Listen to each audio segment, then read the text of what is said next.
30 বাংলাদেশি অনুপ্রবেশকারীকে গ্রেফতারের দাবি ভারতের। সীমান্তের 3 জেলায় কেন বিএসএফ এর টার্গেটে? গাজায় 5 সাংবাদিক সহ অন্তত 34 ফিলিস্তিনিকে হত্যা। ইসরায়েলের নয়া কৌশলে আবারও অনিশ্চয়তায় যুদ্ধবিরতি। বাংলাদেশের আদলে ছাত্র জনতার বিক্ষোভে উত্তাল সার্বিয়া। আলোচনায় শেষ রক্ষা হবে কি সরকারের?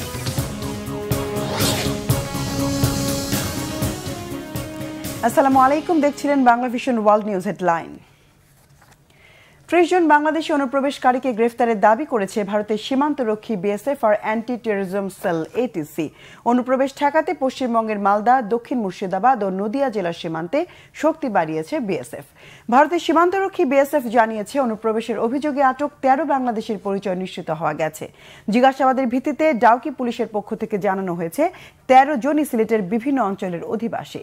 24 ডিসেম্বর তাদের আটকের পর ডাউকি পুলিশের কাছে হস্তান্তর করে বিএসএফ। তাদের বিরুদ্ধে অনুপ্রবেশ আর চোরাচালানের অভিযোগ এনে কারাগারে পাঠানো হয়েছে।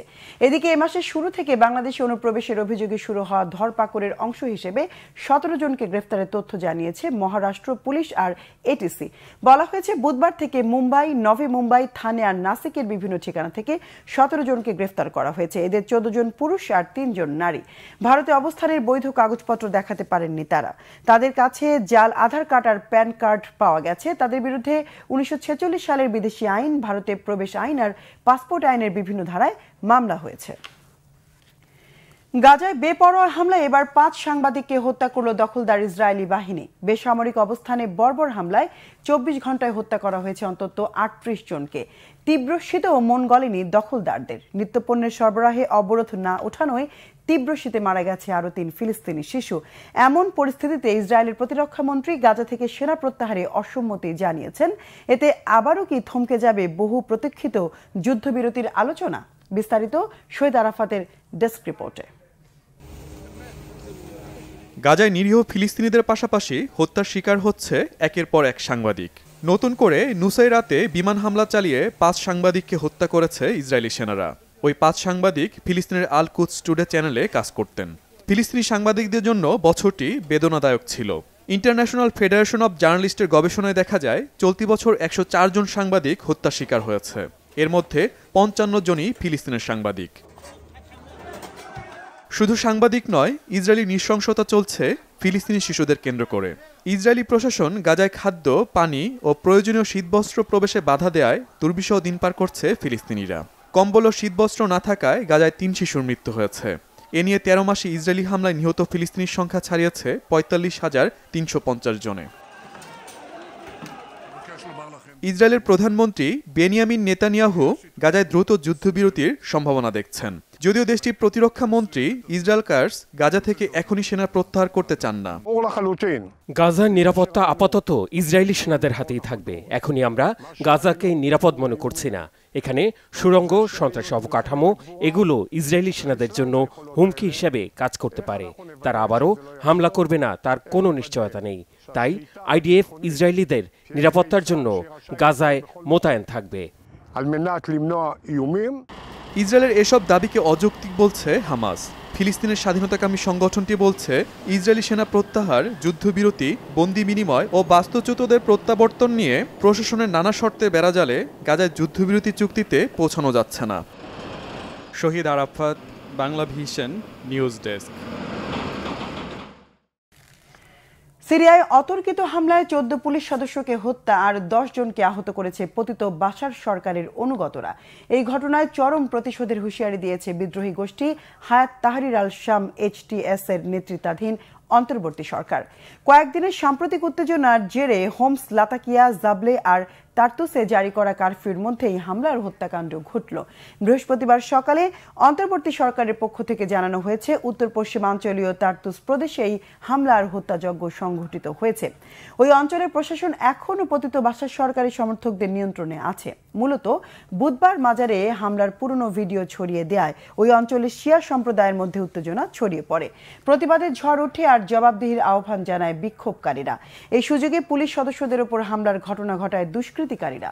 অন্তর্বর্তী সরকারের দাবি, আলেপ্পোতে আউলিয়াতে উপাসকদের মাজার ভাঙচুরের ঘটনায় নতুন নয়, এটি নভেম্বরে ঘটলেও বুধবার উদ্দেশ্যমূলকভাবে এটি ছড়িয়ে দেওয়া হয়েছে। এই ঘটনার জেরে হোমস, লাতাকিয়া, আলেপ্পো আর তার্তুসে আইনশৃঙ্খলা বাহিনীর অতিরিক্ত সদস্য মোতায়েন করে নজরদারি বাড়ানো হয়েছে। এই হত্যাকাণ্ডের সাথে দেশ ছেড়ে পালানোর সাবেক প্রেসিডেন্ট বাশার আল আসাদের ভাইয়ের অনুগত রয়্যাল প্রেসিডেন্ট গার্ড রেজিমেন্টের একাংশের হাত রয়েছে বলে সন্দেহ করছে অন্তর্বর্তী সরকার। এবার বাংলাদেশের আদলে সরকার বিরোধী বিক্ষোভে উত্তাল সার্বিয়া। দুর্নীতিতে অভিযুক্ত ব্যক্তিদের শাস্তির দাবিতে শুরু হওয়া প্রতিবাদ কর্মসূচিতে ধীরে ধীরে সামিল হয়েছেন কৃষক, শ্রমিক, শিক্ষক সহ সাধারণ জনতা। বেগতিক পরিস্থিতিতে আলোচনার মারপ্যাচে কৌশলী সমঝোতায় থামানো যাবে কি দানা বেঁধে ওঠা সরকার বিরোধী আন্দোলন? হাফিজুল ইসলামের ডেস্ক রিপোর্টে বিস্তারিত।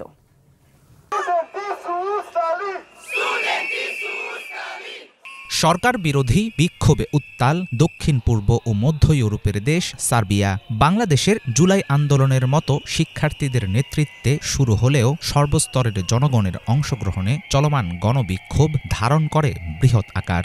গেল নভেম্বরে উত্তর সার্বিয়ায় রেল স্টেশনের ছাদ ধসে 15 জন নিহতের জেরে সরকারের দুর্নীতিকে দায়ী করে আন্দোলন শুরু করে দেশটির শিক্ষার্থীরা। এতে যোগ দেয় কৃষক, শ্রমিক, শিক্ষক সহ সাধারণ জনগণ। কয়েক সপ্তাহ ধরে সীমিত আকারে চললেও সম্প্রতি সার্বিয়ার রাজধানী বেলগ্রেডে বিশাল জমায়েতের খবর প্রকাশ করে রয়টার্স, গার্ডিয়ান, ডয়চে ভেলে, ইউরোনিউজ সহ বিভিন্ন আন্তর্জাতিক গণমাধ্যম। দুর্ঘটনা কবলিত স্টেশন সংস্কারের নথিপত্র প্রকাশ ও বিপর্যয়ের জন্য দায়ী ব্যক্তিদের বিচারের দাবিতে অনর বেলগ্রেড ও সার্বিয়া জুড়ে আন্দোলনরত বিশ্ববিদ্যালয় শিক্ষার্থীরা 25 ডিসেম্বর দেশটির রাষ্ট্রপক্ষের আইনজীবী বা পাবলিক প্রসিকিউটরের অফিসের সামনে 1000-এর বেশি প্রতীকী চিঠি রেখে আসে তারা। রাজনৈতিক প্রভাব এবং দুর্নীতি ছাড়া আইন ও ন্যায় বিচারের জন্য লড়াই করবেন সরকারি আইনজীবী। চিঠিতে সেরকম আশাবাদ ব্যক্ত করে শিক্ষার্থীরা। তাদের দাবি, ফলাফল যাই হোক, আন্দোলন চলবে। আমি মনে করি আন্দোলনই সেরা এবং একমাত্র উপায়। আমরা জিতব কিনা সেটা জানি না, তবে আশা করি আমরা জয়ী হব। সরাসরি প্রেসিডেন্টের কাছে না পাঠিয়ে কেন স্টেট প্রসিকিউটরের কাছে চিঠি পাঠালো শিক্ষার্থীরা, সে ব্যাপারে ব্যাখ্যা দিয়েছে একজন সার্বিয়ান। সরকারি আইনজীবীর কাছে ন্যায় বিচার পাওয়ার আশাও রাখে তারা। আমরা মনে করি এই সরকারের সময় ঘটে যাওয়া সমস্ত ঘটনাগুলোর জন্য অনেক আগে রাষ্ট্রপক্ষের আইনজীবী জাগোরকা ডোলোভাকের পক্ষ থেকে সাড়া দেওয়া উচিত ছিল। অথচ আমরা জানি বাস্তবে তিনি কোনো কাজেই ছিলেন না। তার বরাবর লেখা চিঠি হস্তান্তর করে ছাত্ররা একেবারে সঠিক কাজ করেছে। রাষ্ট্রপক্ষের আইনজীবী হিসেবে আমাদের আস্থার ন্যায্যতা প্রমাণ করার এখনই সময়। শিক্ষার্থীরা আশা করে আপনি আইন ও ন্যায় বিচারকে সমুন্নত রাখবেন, রাজনৈতিক বা দুর্নীতিগ্রস্ত কোনো কাজ করবেন না, কারণ আপনি সার্বিয়া প্রজাতন্ত্রের সংবিধান ও আইনের প্রতি অনুগত থাকার অঙ্গীকার করেছেন। উত্তর সার্বিয়ার নভি সাদ রেল স্টেশনের ছাদ ভাঙার ঘটনার পেছনে দুর্নীতি অন্যতম কারণ বলে অভিযোগ ওঠে। এর জেরেই সরকারের বিরুদ্ধে শুরু হয় একের পর এক আন্দোলন। সম্প্রতি পরপর 2 বার দুর্ঘটনা কবলিত স্টেশনটি সংস্কারের কাজ করে একটি চীনা প্রতিষ্ঠান। সেখানেও দুর্নীতি হয়েছে বলে দাবি আন্দোলনকারীদের। হাফিজুল ইসলাম, বাংলা ভিশন।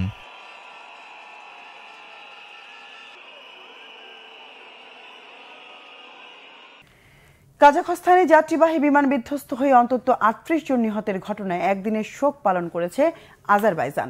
একাধিক বিশ্লেষকের মতামতের জেরে গুঞ্জন উঠেছে বিমানটিতে ভুল করে মিসাইল হামলায় ধ্বংস করেছে রাশিয়া। বিমান বিধ্বস্তের ঘটনায় নিহতদের স্মরণে আজারবাইজানের বাকু বিমানবন্দরে বৃহস্পতিবার শোক আর স্মরণ অনুষ্ঠানের আয়োজন করা হয়। বাইরে তৈরি করা অস্থায়ী মঞ্চে শ্রদ্ধা জানান বিমানবন্দরের কর্মী আর যাত্রীরা। পালন করা হয় 1 মিনিটের নীরবতা। রাষ্ট্রীয়ভাবেও নানা আয়োজনে শোক পালন করা হয়েছে আজারবাইজানে।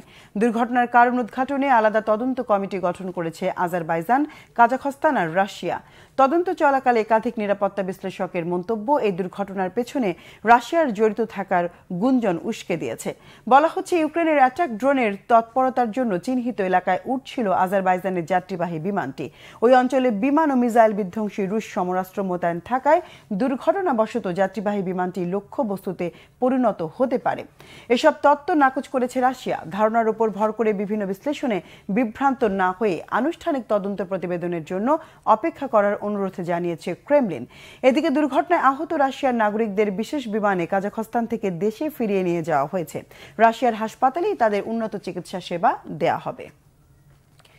এদিকে বড়দিনে ইউক্রেনে হামলা চালানোয় রাশিয়ার নিন্দা জানিয়ে বিবৃতি দিয়েছেন মার্কিন প্রেসিডেন্ট জো বাইডেন। কিয়েভে অস্ত্র সরবরাহ অব্যাহত রাখতে মার্কিন প্রশাসনকে নির্দেশ দিয়েছেন তিনি। বুধবার দেয়া বিবৃতিতে বাইডেন বলেন, শীতকালে মানুষকে তাপ ও বিদ্যুৎ পরিষেবা থেকে বিচ্ছিন্ন রাখার উদ্দেশ্যেই হামলা চালিয়েছে রাশিয়া। এর আগে ইউক্রেনের প্রেসিডেন্ট ভলোদিমির জেলেনস্কি অভিযোগ করেছেন, ড্রোনের পাশাপাশি ক্রুজ ও ব্যালিস্টিক মিসাইল ব্যবহার করে হামলা চালানো হয়েছে। ইউক্রেনের জ্বালানি অবকাঠামো লক্ষ্য করে এসব হামলায় নিষ্প্রপ্তভস্ক শহরে একজন নিহত হয়েছেন। খার্কিভে আহত হয়েছেন 6 জন। বাইডেনের আমলে ইউক্রেনকে অব্যাহত সামরিক সহায়তা দিতে মার্কিন কংগ্রেসের শক্ত অবস্থান থাকলেও আগামী জানুয়ারিতে ডোনাল্ড ট্রাম্প প্রেসিডেন্ট হিসেবে শপথ নেওয়ার পর পরিস্থিতি পাল্টে যাওয়ার আশঙ্কা রয়েছে।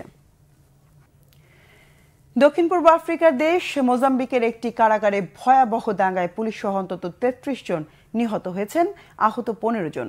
জেল ভেঙে পালিয়েছে অন্তত 1500 কয়েদি। এ নিয়ে গত এক সপ্তাহে রাজনৈতিক সহিংসতায় অন্তত 56 জন নিহত হয়েছেন। আহত হয়ে হাসপাতালে ভর্তি আছেন কমপক্ষে 380 জন। নাম্পুলা আর বেইরাতে ব্যাপক সংঘর্ষের খবর পাওয়া গেছে। পুলিশ প্রধান বার্নার্ডিনো রাফায়েল জানিয়েছেন, রাজধানী মাপুতোর একটি কারাগারে সহিংসতায় হতাহতের ঘটনা হয়েছে।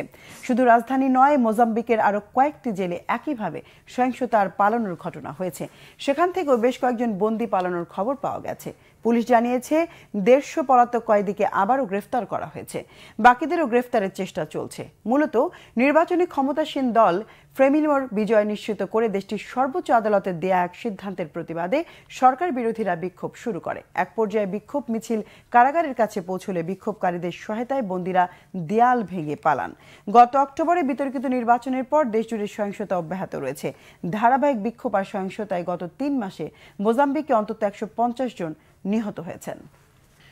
দর্শক, এ ছিল আজকের মতো। সাথে থাকায় ধন্যবাদ।